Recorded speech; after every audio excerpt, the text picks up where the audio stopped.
guys, welcome back. In this week's video, it is episode 3 of Conversations with Candice. Please like, comment, share, and subscribe.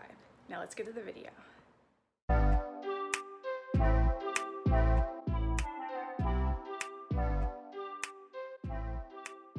So today I'm interviewing fellow MS warrior Christian.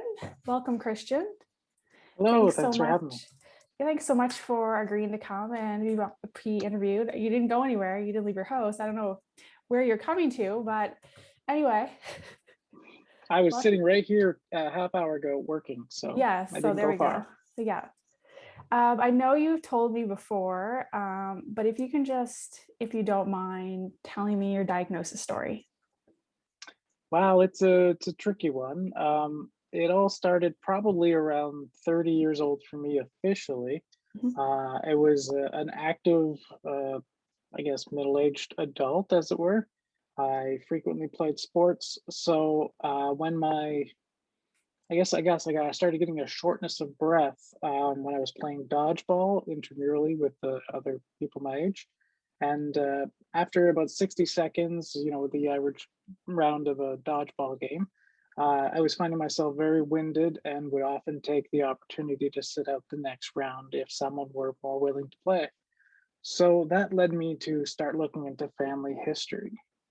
A lot of my my mother's parents, their siblings, like on my grandmother's side or whatever, a lot of them started to develop thyroid issues. One of them died of thyroid cancer. So I thought it would be a good idea to get some screening done for my thyroid, because that could possibly be causing my extreme fatigue after 60 minutes of activity. And when I went, I had the lucky opportunity of just deciding on a whim to go down to a health office in my building, because I was working at a homeless shelter, and I just asked them to just run some blood work for thyroid screening. Because at the time I didn't have any physician or any family doctor to my name. So yeah, they were glad to run this blood work for me. And the following day by noon, I had received a call saying, you should come down and discuss these results immediately. So I did. I just put my work on pause. I went down to the hospice, and they told me that I had an extremely low red blood cell count and that I should probably go to the ER. I didn't think anything was that serious, but I was taking their medical advice with, with caution. And I made my trek with I think my mother drove me to get my blood checked out, as it were, at the ER. The level was like at 60, was like the red hemoglobin or whatever, which falls well below the average male. I think the reference numbers on the actual blood report were 130 to 180 for men, and it's lower for women. But mine was at 60, so I was told I was going to need a transfusion. Yep. So I got they obviously they had to pick your vein and let you sit and wait until they're ready for you. Took them about 7 stabs to get me in. They had a hard time finding a vein because I was low on blood. So yay. It took 7 tries. They had to swap out nurses after a few tries, as you do. I think the rule is like you get 2 tries and then someone else gets to have a go. Yeah. So I saw a lot of people try to stab me with needles that day. Anyway, I sat in the ER for about 13 hours. Found out that, okay, we're going to give you some blood, do some tests, send you home. And so I ended up going through a long rigmarole to find out I had an autoimmune disease, but it wasn't MS yet. It was Crohn's disease. So I started off with yay, that bad news. Yeah. But I was prescribed a drug called Imuran, which is an old drug that requires special blood work as well. It started its life as a transplant anti-rejection drug. Then it actually got retired from that and was actually being used for MS. Okay. So after it stopped being used for MS, that moved on to being a Crohn's and colitis drug. So yay, I'm taking a drug that could help with MS that I didn't know I had yet. Right. So that might have delayed the inevitable, but then I started to have other symptoms. The first one that I can clearly attribute to MS would be a total numbness in my left hand, Mhm. which was also the hand that I operate the clutch of my motorcycle on. Mhm. And that went numb while I was driving it during rush hour going home after work. So that took some interesting skills I can to imagine. shift and Yeah. drive my rest of my way home. Yeah, so after that, I was like, okay, I'm gonna have to find out what's going on. Mhm. Yada yada. The strength wasn't coming back quickly.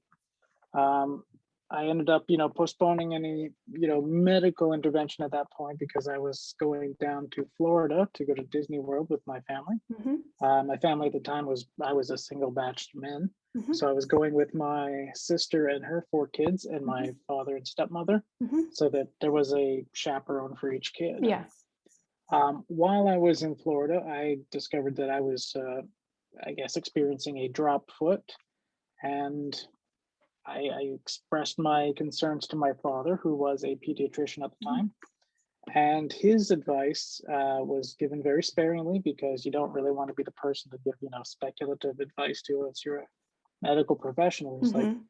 you should get an MRI when you get back to Ottawa. Mhm. So I was like, oh, okay. So I tried to get an MRI as soon as I could. On that journey, I had to go to Apple Tree Medical Clinics. Um, they had me go through a telemedicine health with a doctor in Toronto. And at that time, I'd also developed another symptom where I was experiencing like very, very bright lights when I was driving at night. So I guess like some sort of light sensitivity. Mhm. So I went into this telemedicine health questionnaire thingy with another doctor. I presented my 3 sort of symptoms, and they sort of dismissed them as a whole and started treating them individually. I was prescribed a B complex vitamins for the bright lights and referred to a nerve conductivity specialist for Mhm. some potential ulnar nerve pinch or Mhm. something, right? So they just wanted to make sure the nerves were conducting properly. I went to that wonderful test and got tasered while they mark you up with like mascara or whatever for where they're going to stab you with their Mhm. electrodes. And that was not too unpleasant because I guess I had some reduced sensitivity on Right. my legs and arms, but Mhm. it's just a sharp jabby jab for progressively like say we'll say about 10 shocks, and they're progressively stronger just to Mhm. check the conductivity of the nerves. That resulted in nothing, and then I got referred to neurology at the Ottawa Hospital. I got to meet a lovely resident who was specializing in MS at the time. I didn't know that, Mhm. but I went through the wonderful questionnaires of going through a medical teaching hospital. So you go through the resident stuff, you get all the questions, the tests, the pokes, the prods, the steps, and all that wonderful stuff. And then, of course, she referred me to her, what is it, proctor or, chief doctor. Mhm. And he basically just asked me to walk down the hall, walk back, and then he said that he was going to refer me to the MS clinic. Mhm. I'm like, oh, that's what you just want to hear. I'm still dealing with the whole Crohn's thing, and Right. now I'm going to have MS. Right. Yay. So then I got diagnosed with MS after a gut wrenching lumbar punch and MRI. Do 2 tests, they got to the differential thing to make sure it is in fact MS. Yeah. I was this close to being sent to radiology to have some sort of radioscope thing because they were having some trouble finding my spine. Mhm. How do you lose a spine? I don't know. I don't know either. Anyway, I got diagnosed by a lovely doctor that I'm sure we've seen in medical journals. He's the doctor that specialized and created the treatment of that nuking your bone marrow and putting it back in. I think Yes. it was Dr. Freeman or Friedman. Yes, I Either way, he believe. was Yes. a lovely person, very Yeah. technical. He showed me my first MRI and showed me all the little spots of Swiss cheese on my brain. Mhm. So yeah, I I, I enjoyed that, aspect of seeing a nice technical layout of what's going on in my head. But hey, Mhm. it's still I have holes. Oh no. So yeah, that was the process or lengthy way of finding out I had MS. Okay. Okay. And that was probably a 2-year journey. Okay. And how long ago was that? Like, how long have you had MS?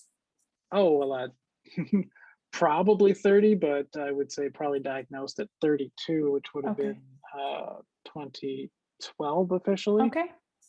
Incidentally, I started my first MS treatment on my birthday. Okay. Happy Happy birthday 32nd that day. birthday. Yeah. It's like, it's good to get it, but it's not what you want to be doing on your birthday, because you're like, why? Like, first of all, So that, you've been told you have MS, and now we're gonna be like, here's this medication for you. Yay. yeah, I get to do a needle every day for the rest of my foreseeable future. Yeah. Okay. And what medication was Punishment? that? That was Copaxone, Okay. glutamer acetate. Okay. It was the only option of the 5 that was presented to me at the time that did not cause intestinal bleeding.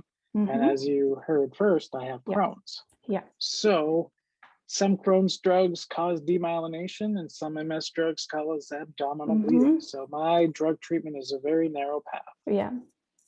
Yep. And at that time, there wasn't really a whole lot of, like, compared to what there is now, there wasn't a whole Yep. lot of medications. Like, my drug that I was on first was Rebif, which it wasn't every day, it was 3 days a week injection. And I didn't have another chronic illness like you did, but that's all there was. Yeah. But that was almost 15 years ago.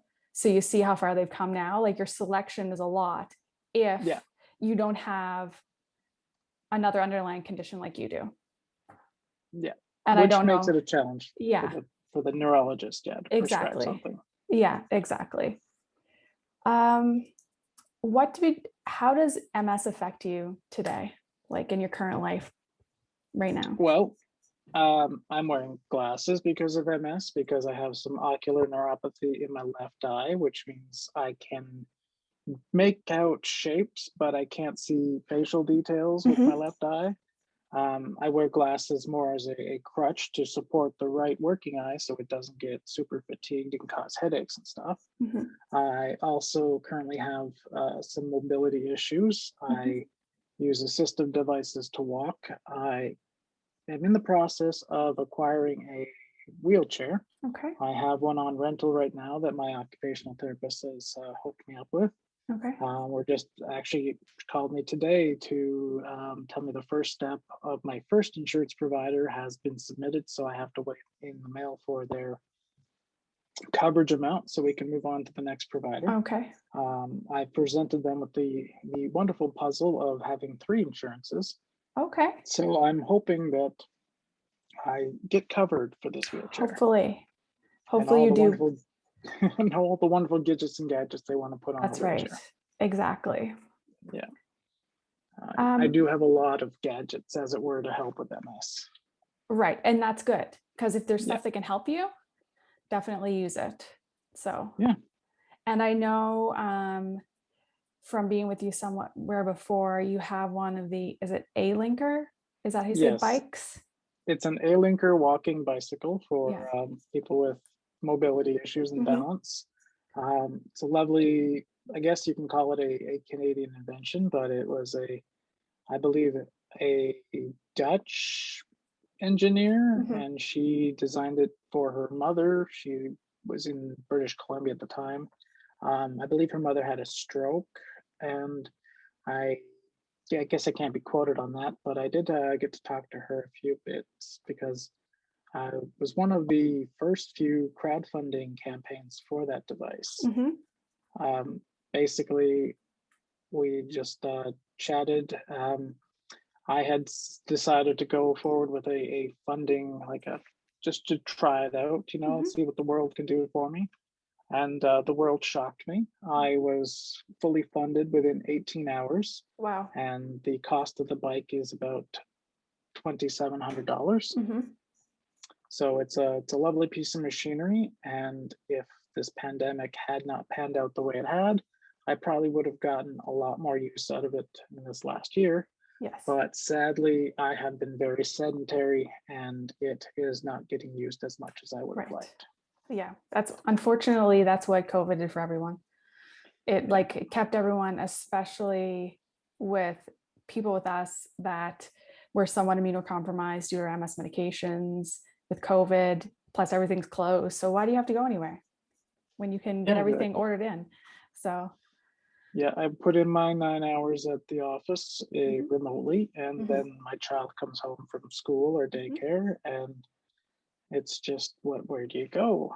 Well, we can't go anywhere. There's no play areas open. There's no, that's right. we could do parks some of the time, but Yeah. most of the time it's like, okay, well, daddy is exhausted. Daddy's not going to the park. A positive way that MS has changed you. Is there one? I would say, I suppose I'm more in tune with like what disability is and how it impacts other people. As an able-bodied cisgender male in my youth, it was kind of like I'm just going along as a leaf in the wind. This is my life, and I'm just going around through it. Now that I have, chronic illness, I am more aware of it. I'm more aware that other people have it. It's opening my eyes in that sense. Like I'm living a less sheltered life. Okay, and I agree with that for myself, definitely. Yeah, it's eye-opening, and like I think I'm a better person because of MS, because it is eye-opening and you're subject to so many things yourself, and you have different opinions when you have a disability, when you see other people with a disability. Yeah, if that makes sense. That's what I feel for myself anyway. I was thinking of saying that I was like less selfish, but I don't think that really changed. I always was generous in my own way, so that hasn't changed. But definitely considering like social programs and assistance and issues for other people. What would you say one thing that, I guess, what type of advice that someone has given you to do with your MS that really bugged you, or not advice, someone said to you about your MS that bugged you, or has there been a time when you've been talking to someone or in conversations or it's come up or whatever? I don't know if anything has been said directly to me about my MS. It's usually like I've kept, good people in my circle, as it were. But the most distressing part would have to be getting let go from employment while getting diagnosed for it. Yeah, that's not good. I always felt like in some companies I had, since, smaller ones anyway, that it's more of a family environment. So it kind of felt a little bit like a betrayal, like a let's give up on you type of situation. I don't know if that's exactly how it went, but actions were taken, and I was at least given the kindness of a severance package that was good, amenable and helpful in a way. It allowed me anyway to continue insurance coverage under them for a period of time, and a partial salary to pay for some insurance. So yeah. That's unfortunate. I was able to survive. It's just the way it went. Yep. What would you say to someone who was just diagnosed with MS? Ooh, buckle up. No, but definitely don't ignore anything. If you have something that's a symptom, take note of it. If it's not something you normally experience or feel physically, emotionally, or just in general, just take note of it. Don't ignore symptoms. I guess in my journey as well, it's something that I might have done in some form of toxic masculinity, of just ignored the pain, sleep through it, just take some Tylenol, whatever. Be cognizant of it. Just pay attention. Do you find that you have, like, you're at a point within your MS, or did it start originally that do you advocate for MS or for yourself in any way? Well, I don't feel like I've had a strong voice in the past. Okay. I have a lovely partner who Hmm. has been the strong voice for me. Okay. They have attended a lot of my appointments with my Hmm. neurologist. And in my journey to get a prescription for cannabis, there was no stopping a pregnant woman who just wants her husband to have the drugs. Hmm.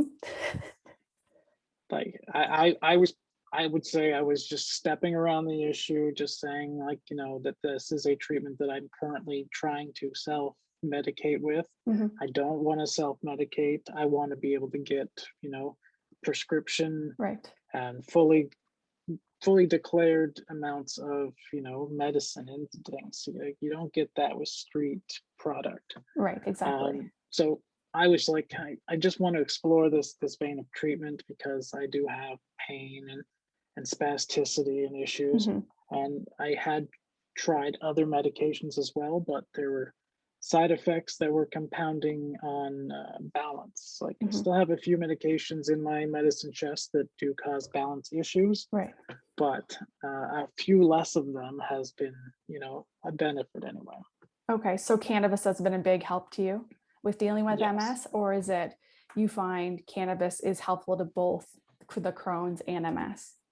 It is helpful for both. I Okay. am currently on no treatment for Crohn's disease Okay. because I have been maintaining the drug treatments for MS have been picking up the slack Okay. for the Crohn's disease, Good. and my gastroenterologist just is told he's on a holding pattern to see if there's any Okay. disease progression Okay. on this treatment that I'm currently Hmm.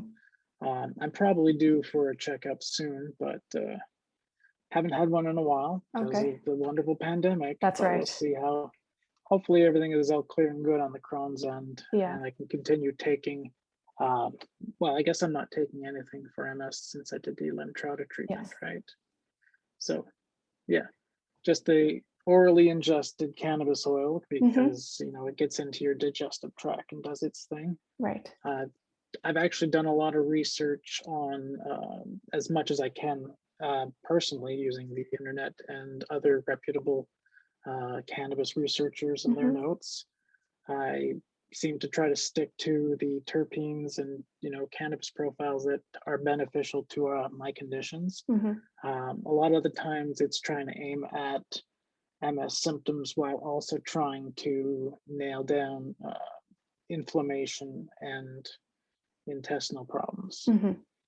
So there's always more research done now that it's mostly legalized in our country, Right. and research is starting to happen more and more. So as Yeah. they do, they're discovering more terpenes and more properties and more ways that it can be used to actually treat conditions. Right.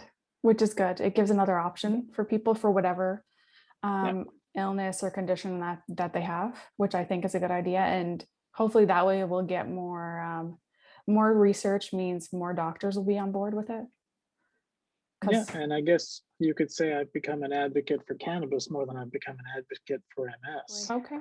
You said that you had Lemtrada, as I have Yes. myself. How was that process of getting Lemtrada for you? Getting it, the first round of 5 treatments, I would say the first night I probably was little lethargic. I would say that's probably the only time that I showed any type of type of flare-up response or whatever. Okay. Otherwise, the rest of it was just me sitting in a chair for 6 to 7 hours watching Mhm. Netflix. Okay. So you didn't have any side effects from the medications at all?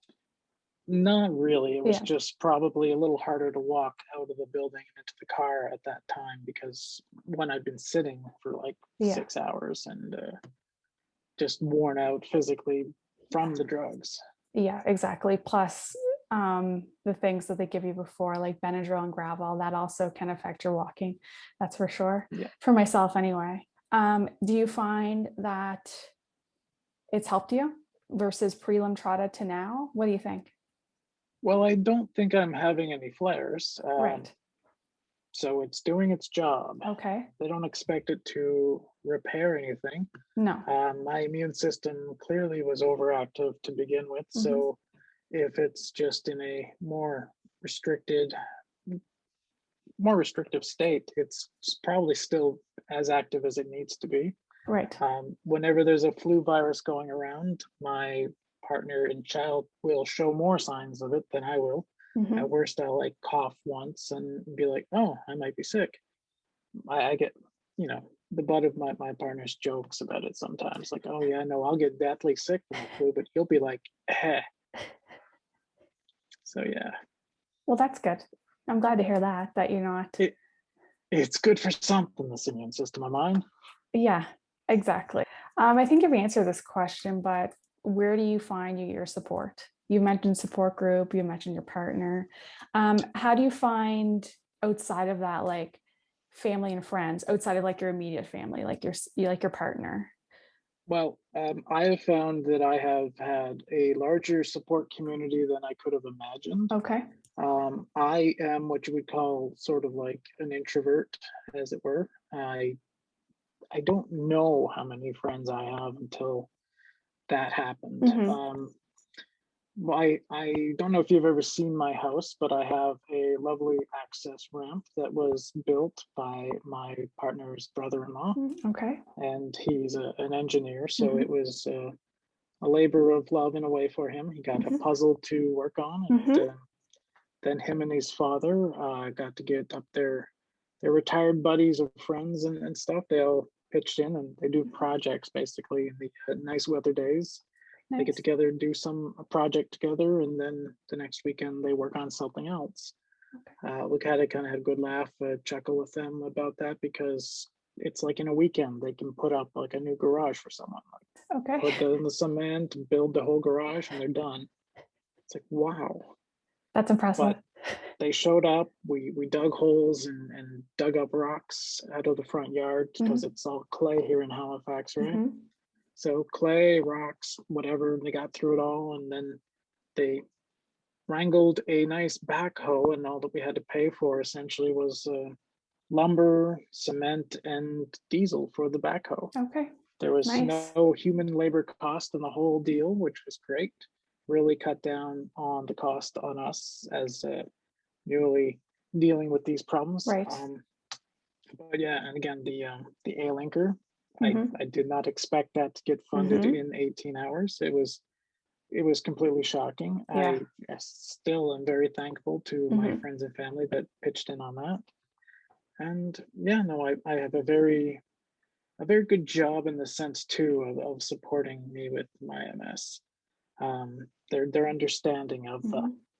some days I'm just gonna be like, hey, it's 3 o'clock and I just can't. Mhm. I'm tapping out. I was in a brain fog this afternoon, to be honest. I made it through it Mhm. and I worked right up until 5, but there was definitely points today I wanted to tap out and just Mhm. take a break, and I would get up, walk around, Mhm. and come right back to it. And I don't feel like anybody in the office is going to get mad at me. So that's good. I'm glad you hear that you have all these great support systems. It's definitely helpful with something like this.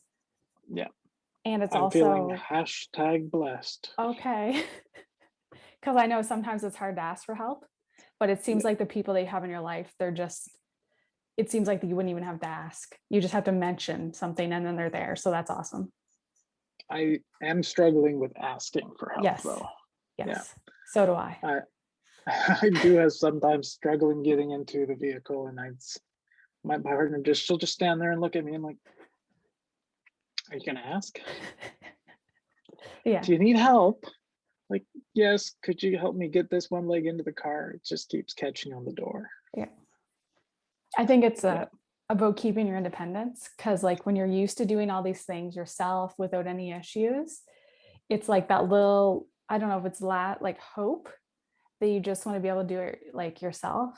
I'd say when I Yeah. ask for help, it's in a different way than you do, but I'm just like, I'm resistant to, but I shouldn't be because I'm like, I can do it myself. I did it myself before. Why can't I do it now?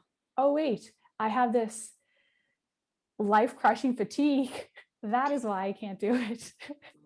Yep. So it's just accepting yourself. Like, I think that we probably both accepted that we've had MS. We're not in a denial, but there's just like this little thing that we're like, oh, I don't really want to ask for your help because I can do it myself, I think. But then it comes down to it and we have to ask for help anyway. Is there anything else you want to add to what we've talked about?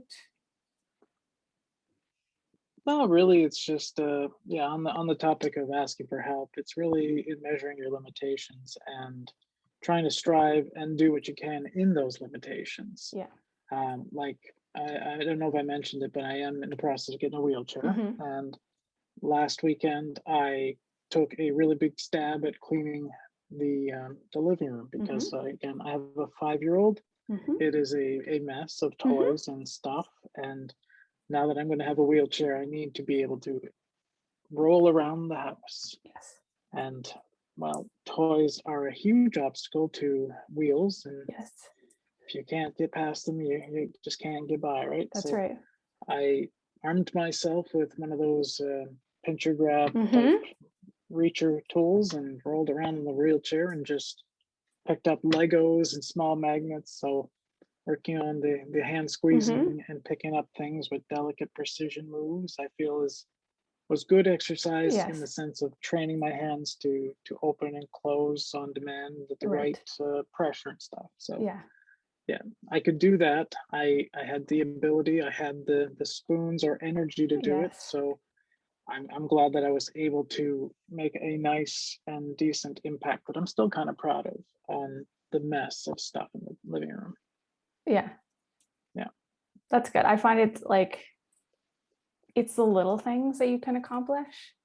Yeah. Like, it seems small, but I'm like, today I did laundry and I washed all the dishes. And I'm like, can I have a medal now? I really appreciate you doing this interview today. Thanks so much for watching. Hope to see you next time.